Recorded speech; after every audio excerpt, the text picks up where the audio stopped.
आज निफ्टी 2 से 2.5% बढ़ा है और ऑटो सेक्टर बढ़ा है 3% से ज्यादा। ऑटो के सारे आप देखोगे टाटा मोटर 5%, सौरभ मदरसन 7-8%। ऐसा क्यों आज मार्केट में आई है उछाल? इसके पीछे क्या है रीजन? अगर ये जानना है तो वीडियो में लास्ट तक बने रहो, मैं पूरा रीजन बताऊंगा। बट वो रीजन बताने से पहले मैं आपको दिखाना चाहता हूँ कि देखो 90% of the viewer is not subscribe the channel. Please यार सब्सक्राइब कर दो और वीडियो को लाइक करो, ठीक है? अब बढ़ते थे रीजन के पीछे। इसके पीछे दो सबसे बड़े रीजन है। वो है एक तो जो ट्रंप ने 90 डेज का पॉज लगाया है अपने टैरिफ पे, और जो दूसरा रीजन है वो है कि जो ट्रंप कंसीडर कर रहा है कि जो ऑटो सेक्टर पे हमने 25% का टैरिफ लगाया है उसमें कुछ रिलीफ करेंगे। इससे हमारे देश को, हमारे देश की ऑटो कंपनीज को बहुत फायदा है, क्योंकि यूएस चाहता है कि हम चाइनीज पे डिपेंडेंट कम रहे, ठीक है? तो उसके बाद यूएस के साथ हमारे रिलेशन बहुत अच्छे, तो इंडिया की जो कंपनीज है उनकी बारी आएगी एक्सपोर्ट पर। और दूसरी चीज, क्योंकि ये एक्सपोर्ट पे, क्योंकि ये इंडिया से जो इंपोर्ट होगा उस पे टैरिफ भी कम कर रहे हैं, तो दोनों तरफ से अच्छी खबर है। लेकिन अब ये टैरिफ कम होगा या नहीं होगा, या फिर कितना होगा, क्योंकि अभी तक ट्रंप सिर्फ सोच रहे हैं।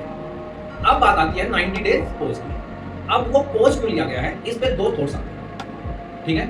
अब जो थॉट 1 है वो आता है कि ट्रंप ने टाइम दिया है सभी कंट्रीज को कि भाई हमने आप पे टैरिफ लगा दिया। अब क्योंकि टैरिफ लगा दिया है तो आपकी कॉस्ट अफेक्ट होगी, आपकी जो सप्लाई चेन है वो बिगड़ जाएगी, ठीक है?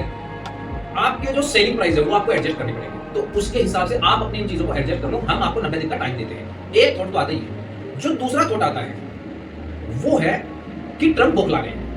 बौखला क्यों गए? वो जैसे ही आए उन्होंने कहा कि सभी कंट्रीज यूएस को लूट रही है, अब ये नहीं होने देना, तो इसलिए उसने हर कंट्री पे टैरिफ लगा दिया। अब क्योंकि टैरिफ लगा दिए तो यूएस चाहता है कि भाई हमारी कंट्री में आके आप प्रोडक्शन करो। फॉर एन एग्जांपल, आप आईफोन हमारी कंट्री में बनाओ। लेकिन टिम कुक ने बताया कि भैया जो आप कह रहे हो कि आईफोन वहां पे बनाओ, क्यों बनाए हम? वो कहते हैं कि यहाँ पे लेबर कॉस्ट सस्ती है। तो वो बोल रहा है आपसे किसने कहा है कि हम लेबर कॉस्ट के लिए चाइना में प्रोडक्शन कर रहे हैं? हम जो प्रोडक्शन कर रहे हैं वो कर रहे हैं क्योंकि यहाँ पे स्किल्ड लेबर, उनके पास इतनी स्किल है, एडवांस स्किल है कि जो हमें चाहिए वो यहाँ पे हमें लेबर पास मिल रहा है, वो यूएस में नहीं मिलेगा। तो इतना सुनते ही यूएस को लगा कि यार ये तो आएगा नहीं, तो उसने फोन पे, कंप्यूटर पे और इलेक्ट्रिक जो आइटम है, कंपोनेंट है, उन पे टैरिफ हटा दिया, ठीक है?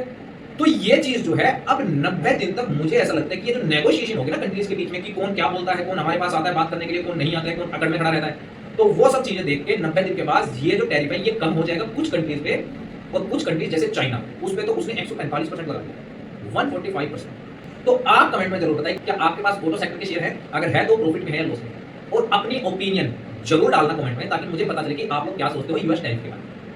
ऐसे ही इंफॉर्मेटिव वीडियो के लिए चैनल को सब्सक्राइब करना ना भूलें और वीडियो को लाइक जरूर करें। मिलते हैं अगली वीडियो में, तब तक के लिए बाय।